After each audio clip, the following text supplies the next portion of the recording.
Okay, here we go. Welcome everyone to the Creative Industry Summit Series. My name is Mark Brown, Folk and Traditional Arts Director for the Kentucky Arts Council. And we're part of the Tourism, Arts and Heritage Cabinet.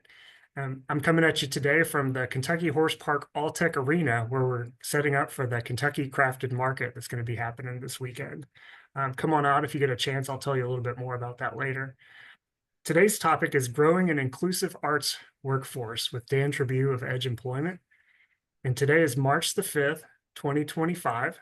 We're going to begin with a land acknowledgement, which is a formal statement that recognizes the unique and enduring relationship that exists between Indigenous peoples and their traditional territories. Today, we stand on ground occupied by ancient peoples whose history has been lost, but whose legacy remains. The evidence of these ancient people can be seen all over Kentucky through the mounds and artifacts left behind. Today, over 170 American Indian tribes are represented by their members living and working in the Commonwealth. Let us honor those who were here and those who are here now, and build on the legacy of stewardship of the land they left for us unto the seventh generation. And now I'd like to introduce our guest presenter, Dan Trabue. Inclusivity and accessibility continue to be top priorities for the Kentucky Arts Council and all of its partners. So how can Kentucky's creative industry grow a more inclusive workforce? Employment specialist Dan Trabue of Edge Employment shares ideas and tips to help arts employers take their first steps or grow existing strategies to find job candidates who have disabilities and match resources with needs. Dan has a degree in special education from the University of Louisville and also studied environmental planning and education. Dan has had several careers, including woodworking and cabinetry, public school teacher, mental health counselor, computer mapping, technical support, and now employment specialist. He's dabbled semi-professionally in photography, videography, art, and writing. His favorite role by far is his current job with Edge Employment. Dan has helped the Arts Council to connect with Kentucky artists for commissions and to be part of programs such as Kentucky Crafted. He believes that everyone has something to contribute to the workforce, and that's why he works to translate skills and opportunities and match resources with needs. So let's welcome Dan Trabue. And to the audience, if you think of questions while Dan is speaking, you can go ahead and type those in the chat at any time, and we'll make time to answer those at the end. So take it away, Dan Trabue. Hi, everybody. How is everyone doing this morning?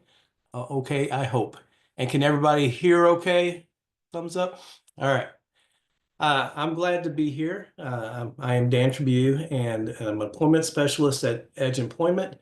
Real briefly, a little bit about my agency. Edge Employment is the employment wing of Mattingly Edge.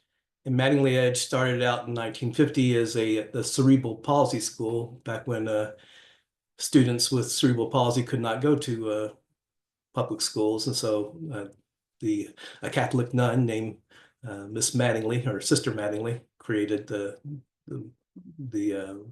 cerebral palsy school. Eventually, when students with disabilities could get into school, that school became a day program for adults, so adults with disabilities would have something to do.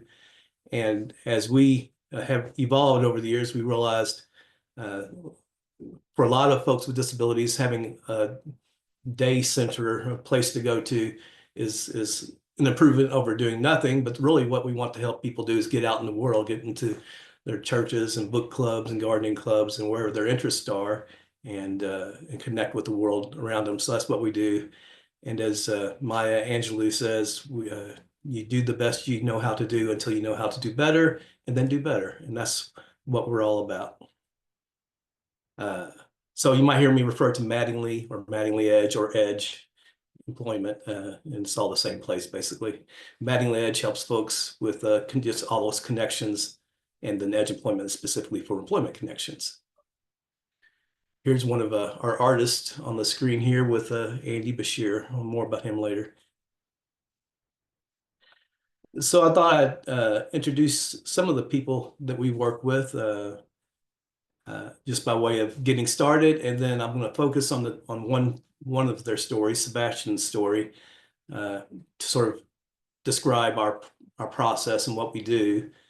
And as we go through it, we'll refer to ways that employers and arts agencies and other people out in the world can help make the world a better place. So these are four of our people who are especially interested in arts, but we have others as well. Starting on the right there, Claire Weiss is someone who has a hard time speaking. She doesn't say like a whole sentence very well, but she can get up and sing a whole song and just loves theater. And she's actually got a job now, but she would eventually love to be working somewhere in the theater world. Kirsten Webb, she took the photos for my son's wedding, so that's what she's doing, and she's great at it. Anne Marie Aqua, she can't see, but I don't know if you can tell she's in front of a soundboard there, and she's a DJ and does audio stuff that's really cool that I couldn't do seeing, but she does it all without even being able to see it. And then Sebastian is an artist that I work with. Let me start with his story. So Sebastian is on the autism spectrum, but he's doesn't want to be called the autistic artist. Sebastian is a young Latino man. He was born in New York City, but's been in Kentucky most of his life. His mom and family are from the Dominican Republic. He loves hiking and nature, and goes to his church here in Louisville. So he's got a wide range of things that make up who he is, and he is on the autism spectrum. He's not hiding that, but that's not the only thing to know about him. And you'll see I've got an asterisk by that line there. Anytime there's an asterisk, that's a good point where anybody in the world, including arts agencies and arts advocates, can help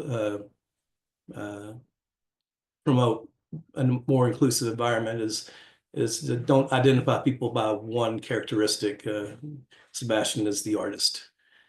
The picture up there on the top left is one that he did as a child. And when he was very young, he had they called it like a catatonic state or semi-catatonic state where he just lost all connection with the world around him. And he had an art therapist start working with him. And this was the drawing that he drew where he started connecting back with the world again. And so that was and through that art therapy, he came back to the world, and we're all the better for it. So having that therapist was a great deal for him. Teachers are also, of course, make a difference. That's Sebastian in the red jacket in the middle there. And the gentleman next to him was his high school art teacher. And a quick story about that. When he started high school, he went to high school, and he'd always been, since this art therapy in grade school, he was always interested in art. And so he went in high school, he did what he's always done and tried enrolling into an art class. But the art teacher at that school said, you can't really keep up in our class. You can't be in our class. But his mom was a fierce advocate, and she hounded the art teacher till he accepted Sebastian into the class. And so that happened the first year. Then the second year, Sebastian signed up for the art class, and really the teacher put down his foot and said, no, Sebastian just can't keep up. I don't want him in my class. And so with that, Sebastian's mom withdrew him from that school, went to another school, and met the art teacher there, Mark, and asked, is it okay if Sebastian is in your art class? And he said, of course it is. And Sebastian was nurtured by this art teacher for the remaining years of high school.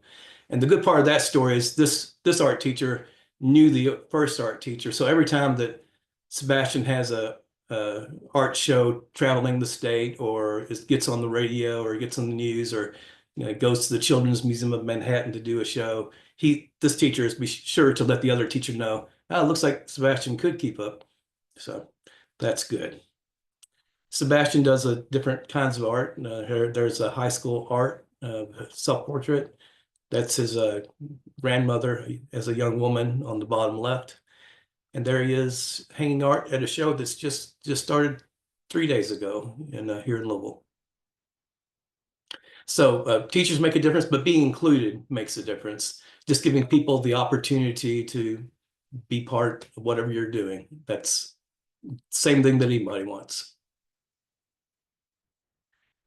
So I started working with Sebastian about 8 years ago, and these were some of the obstacles to overcome and the challenges we had to meet.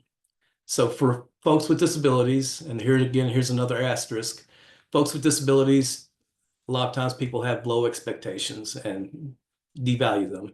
They might say, "Oh, how sweet you're working on art," and talk to them like a child or something, and sort of be encouraging, but in that childish sort of way. "That's really good. You're doing good, kid," kind of thing. But that's sort of talking down to people. Just treat adults with disabilities like adults and have high expectations. Congregation is when folks with disabilities are all gathered in like a day program.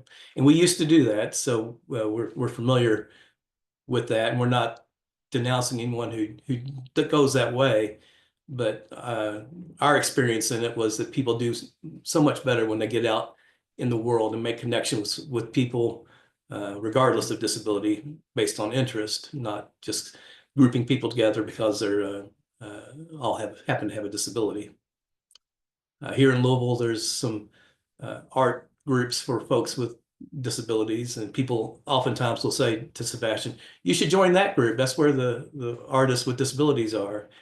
And Sebastian doesn't talk much, but if he were to talk, he would say, "Well, I could, but I'm doing art already in the wide world. Why would I limit myself to here?"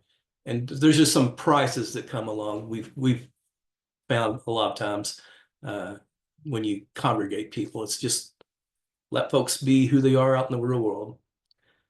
Starving artist syndrome, that's not unique to Sebastian or anyone with disabilities. That's just the reality for many artists. We help artists avoid that by buying their art, buy local. There are some systemic obstacles. Sebastian, to start an art business, of course, had to do all the same things that anyone starting a business does. Register with the state and get an EIN. But in addition to that, because Sebastian has some funding that pays for my role as his job coach and employment specialist, we also have to jump through some hoops for them to get approval. And they're all good things. These are all good things to writing out a business plan, but they are also obstacles. And as is true for many artists, we might know how to do art, but doesn't mean we know how to sell art or maintain a business. So it's a real obstacle. And if anyone has suggestions that apply for artists in general, we always like reading about that kind of thing. In Sebastian's case, his team, me and his mom and others who were helping Sebastian, just didn't have a lot of business knowledge. So it was an obstacle that we had to overcome. And there again, there's been many art groups who've offered informations to us. Louisville Visual Arts, LVA, has been a wealth of help. And then specifically for Sebastian, really any artist, finding his own set of styles, finding that area where the people's genuine love of art meets Sebastian's joys and strengths. And here we see Sebastian's earlier art at the top, a rabbit and some rabbits jumping for joy. And just by hanging out with other artists and getting nurtured, he's moved to these mosaic style arts and this watercolor art. So just made a lot of improvement over his life.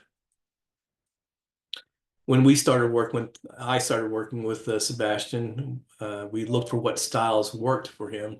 And what we mean by that is what comes naturally or naturally-ish for Sebastian, and what does Sebastian do well, and what does Sebastian do consistently well, and what does Sebastian like to do. Because Sebastian's from the Dominican Republic, one of the first things we did was researched Dominican artists, and there's a wonderful artist there named Candido Bido, and he had Sebastian's colorful art sort of already matched somewhat with Candido Bido's art, but he just sort of studied Vito to learn.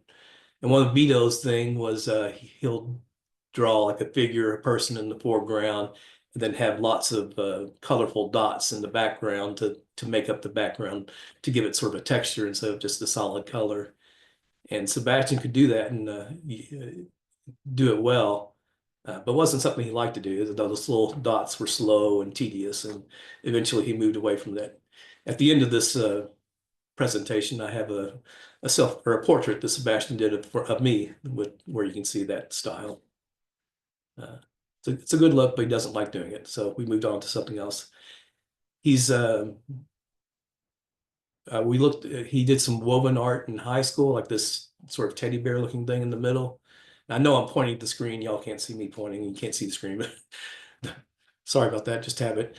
The teddy bear is something he did in high school. And so he tried that again, just sort of updating the way he was doing it, and where he would draw two pictures, basically the same pictures twice, and then weave them, slice them up and weave them together. And that's been a successful thing. People like that. It's a tricky thing for Sebastian to do, but when it comes out well. And then these mosaic, those are watercolor paper tile mosaics that he does a lot of. He's become a Kentucky crafted artist, and thanks Kentucky Arts Council, and that he's a Kentucky crafted artist specifically for those mosaic works. And that mosaic work has led him to have other opportunities. There's a gallery here in town called Mosaic Gallery, and he submitted something to that, and it just seemed like a natural fit. And then the Jewish Family Career Services here in town has an annual awards event for immigrants who are making a difference in Louisville and in Kentucky, and they call it the Mosaic Awards. And since Sebastian does mosaics, they've started using him as their artist for those. He also, Sebastian, liked to do blocky and quilted looking styles, and which led to the paper mosaics, and he's had a lot of success with that. So another thing that we do as employment specialists is think about what other people in a given field would do. What would Da Vinci do?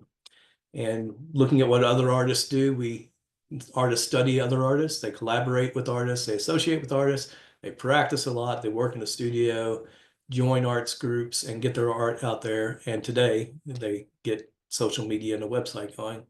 And so Sebastian did that same thing.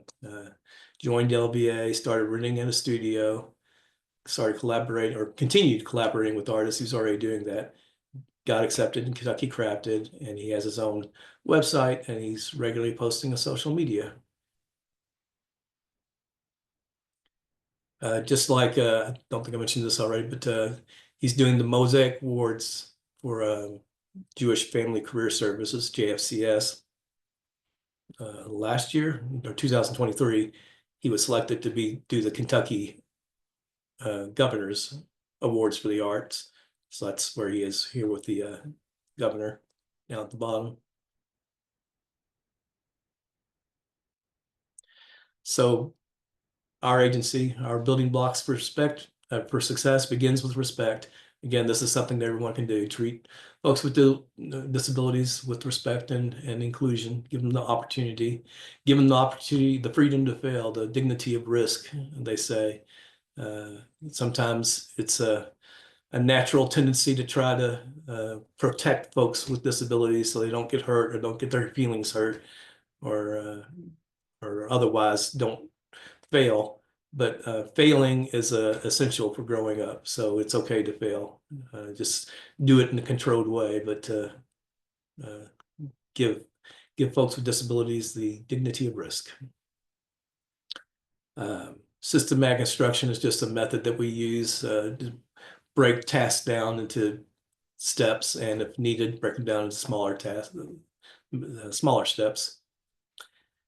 And then make great connections and make more great connections. And that's an area where folks in the arts world can help is the probably the greatest disability that most folks with disabilities have is not their physical or intellectual disability, it's their isolation. They tend to live very, at least in the past especially, live very small lives. They don't get a chance to get out in their real world a lot. They don't get to make lots and lots of connections. So that's a basic starting point for when we're working with folks with our clients is let's help you make connections. Let's get you to synagogue if you're interested in faith, or let's get you to the gardening club or to the walking club or to the gym. Whatever your interests are, let's plug you in and make those connections, because that's where jobs come from. That's where art opportunities come from, and that's where a more content, more happy life comes from. We play to strengths. Yeah, someone might be in a wheelchair and not able to climb a ladder. So let's not worry about climbing ladders. Let's think about what art they can do, what singing they can do, where are their strengths. Let's lean into that. Just like for all of us, if I take my glasses off, I would not be able to read the words in front of me. If I don't have my hearing aids in, I've got hearing aids now. If I'm in a crowd, I won't be able to hear anybody, or I won't be able to understand anyone. We don't worry about our weaknesses. We just lean on our strengths. And perhaps the biggest thing that employers and arts agencies and other people just out in the world can do to help folks with disabilities is allow for time. Sometimes, a lot of times, all the time, they can do great stuff, but sometimes it might take more time depending on who we're talking about and what the task involved is. So the grace of having time to get something done, to learn a process, makes all the difference in the world for folks with disabilities. We do a lot of planning at our agency. So like Sebastian, started working with him 8 years ago, and we worked on art and figuring out what styles work for him. And of course, that's an ongoing planning process that we work hand in hand with Sebastian on. But making those connections, that involves planning. Who is somebody that Sebastian should be connected to? How does he become a Kentucky crafted artist? What agencies should Sebastian be connecting with? Who knows someone that we could connect with them? So all that takes planning and deliberate effort. And success, as we all know, just doesn't happen typically. It's something that you work at. And then networking, more connections.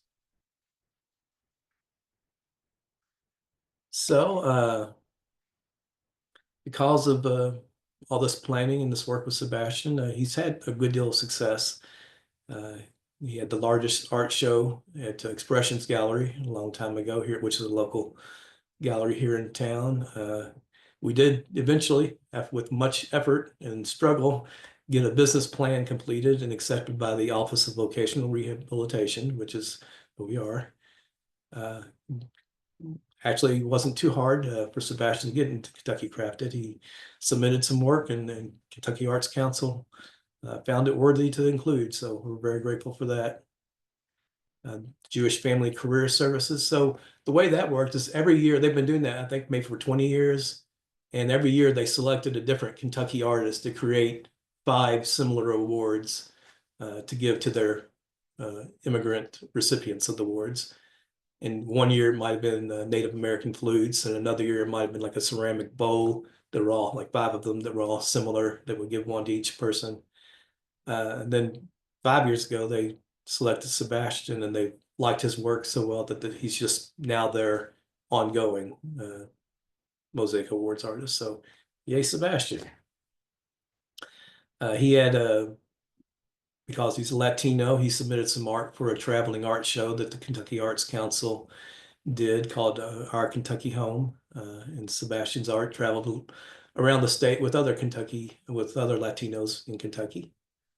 And that was a big deal because he got in that art show, WFPL and the Courier Journal, the local public radio station, and the Courier Journal did articles. Now, I mentioned Sebastian. Sebastian doesn't talk much. He tends to say 1 and 2 word comments.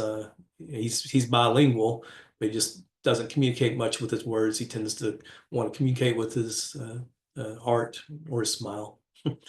So the idea of having Sebastian get on the radio someone who doesn't speak much, that was a challenge. But there again, we just dove in and did some planning. We coordinated with WFPL to help get some questions ahead of time, which they don't typically do. But by getting them ahead of time, Sebastian could write down his answers, and then stumblingly, he can read his own answers. It took a few tries, but he did his radio show. Kentucky Tourism, I think Kentucky Arts Council's under the Kentucky Tourism Department, and they do videos and promotional information about Kentucky artists to encourage tourism. And a whole big old 8 or 10 person crew from Kentucky Tourism Department came and did a video of Sebastian. That's on their website now, and that's very cool for Sebastian to see and for other people to see Sebastian's work. And then he's done a lot of work actually for Presbyterian Church USA, Peace USA, and they've been real helpful in including him just because they like his art, not because he happens to be on the autism spectrum. Actually, since I've created this, this is no slide. He also had a show in at the Children's Museum of Manhattan a couple of years where, again, just by helping Sebastian make connections, one person hears of Sebastian and they ask about someone else, and eventually the Children's Museum of Manhattan reached out and said, would Sebastian like to do a show for the children here where he teaches them how to do his mosaic style art. And there again, since Sebastian doesn't talk much, the idea of Sebastian leading a class was something we had to plan and think through, but we did, and we just said, okay, well, we'll create a video, Sebastian, and we'll let the video do the speaking for you. And so doing it that way, he was able to get included in that. And his successes are ongoing and many. He's sort of making a living as an artist at this point, not in the sense that he's getting wealthy, but he's not losing money, and that's good. So ways that any employers can engage, and specifically arts groups. Yeah, we can hire folks. Your organization or partners may benefit from some of the artists who happen to also have a disability. Or mentor, giving people a chance to come to your agency and learn about what you do, learn about the art world from your perspective. These are huge opportunities for our folks. Again, folks with disabilities, their main disability is lack of connection. So having mentors, having people give them a chance to shadow at their jobs or do interviews with them to learn more, that's huge success, help for them. And again, helping with connections. We all know it's not what you know, but who you know. And then one opportunity that we have thanks to vocational rehab, is our job candidates, or at least many of them, have the opportunity to have a paid internship where vocational rehab will pay the bills so that a person with disability, a job candidate with a disability, can do an internship, a paid internship for any employer. And that might be one way that it helps benefit the employer because they get a chance to get to know the job candidate and sort of try before you buy. But it also gives the job candidate a chance to learn more about that particular career or job and think, yeah, I like this, or no, I don't like this. Because again, they've had fewer opportunities to try jobs out. So that's a great way to try out a career, for an employer to try out a job candidate. It's sort of a win-win situation. And so with that, are there any questions that y'all might have? Here again, so examples of some of Sebastian's earlier art and later art as he's grown in his styles. Excellent, Dan. We do have a question from the chat room over here. We've got from Michelle Laurie. Does Edge Employment assist clients to create portfolios and apply for positions in the arts? Who should organizations contact when looking for artists with disabilities? yeah, we certainly do that. We help, and we don't at this point we don't have a large number of people who are doing arts, but we have some, and we're always getting new job candidates. So if that is one of their areas of interest, we will certainly help them create a portfolio or make connections in uh, arts agencies or radio, music connections, whatever their interests are. One of the things that we do that I don't think I mentioned is that we don't tell anybody what they should do for a living. We help them think through what their interests are, what they're good at, and then help them live out their dreams. So, and another example, since I'm mentioning that, is we're always encouraging people to pursue their interests, but we're also encouraging people to pursue their highest interest, to dream big, because it's good for all of us to do. But we have one job candidate who, for instance, was interested in computer type stuff and like editing images and stuff on computer. And when she finished high school, her family were saying, if she could get a job tearing tickets at the theater, that would be great. And she could certainly do that. She was someone who was in a wheelchair, but she could certainly tear tickets. But she can also do computer stuff.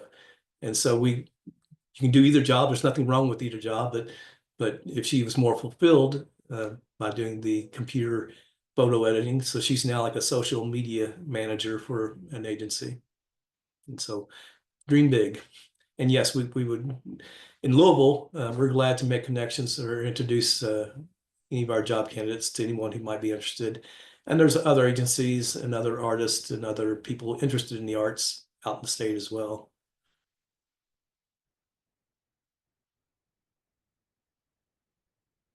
And actually, I know Michelle, she's been very helpful in answering questions for our job candidates who are interested in theater, for instance. And we always appreciate people making time to just have informational interviews or make connections. Thank you, Michelle. Yeah, great question. And if anyone else has questions, you're also welcome to type them in here in the last couple of minutes that we have here. Dan, I thought of a question. You mentioned early in the presentation that Sebastian has some artwork on display now in Louisville. Could you Mhm. share where that is? Yeah, it's Days Coffee, which is just a coffee shop. They always have art up on the walls. And this was part of our learning process is who all has art, where are places that people can show art and sell art. And of course, you think of galleries, but you may not think of coffee houses. But that's been a great uh, thing. He's done a couple of things like that, but this one especially, for whatever reason, he put art up on Saturday, just 4 days ago, whatever that was. Yeah, Saturday, and he's already sold 5 pieces at that particular art coffee shop. So, uh, yeah, good on him. So it's on Bardstown Road and near Eastern Parkway. If anyone's in Louisville and wants to check it out.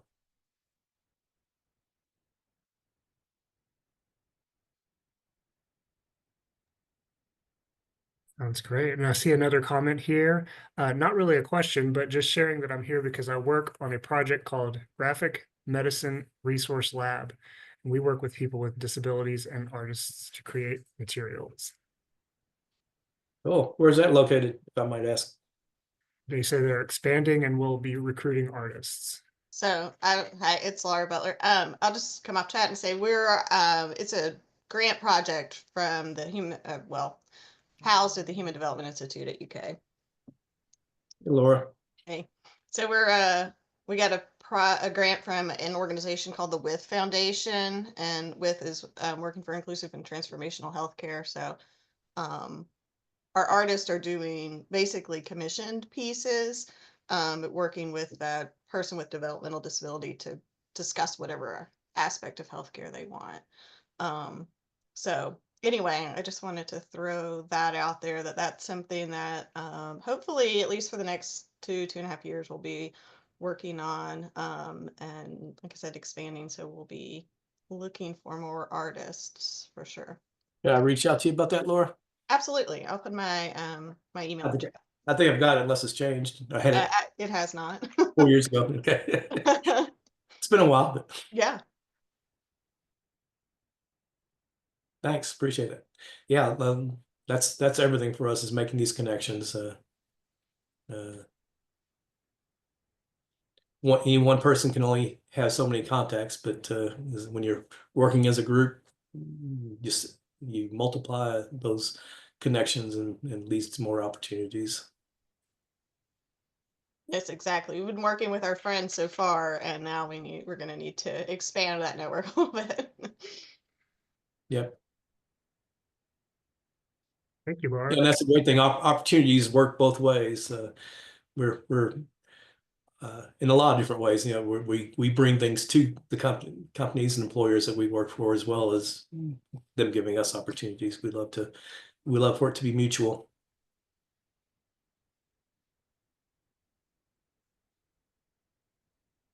Great, good conversation here. Any other questions or thoughts you'd like to share with Dan? I'd love to know, sort of, if y'all want to share who all's here from what agencies or groups. Yeah, if you'd like to volunteer, you're welcome to share. Don't Audience. have to. Yeah, this is Michelle Laurie. Like Dan said, we know each other from way back, but I'm one of the co-artistic directors of the Chamber Theater, which is a small nonprofit Kentucky organization, and it's been going on since 2015. And I am interested in incorporating people with all sorts of abilities in our work, and really love the kind of work that Dan does with Mattingly Edge.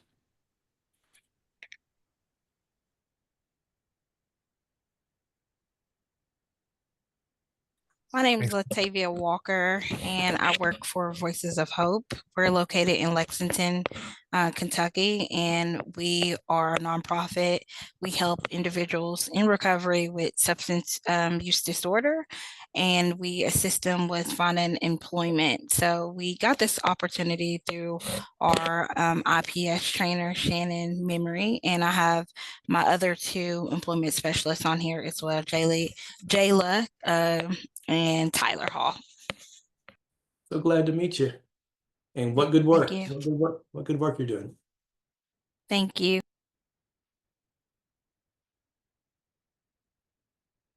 Laura, I saw Milt last night for the first time in a long time. It's good to see him. And Vicky. I'd never met Vicky before, his wife. I was there also and saw Oh, him too. Yeah, I hadn't seen him for a while either. We had a big beignet bash here in Louisville last night to celebrate Mardi Gras.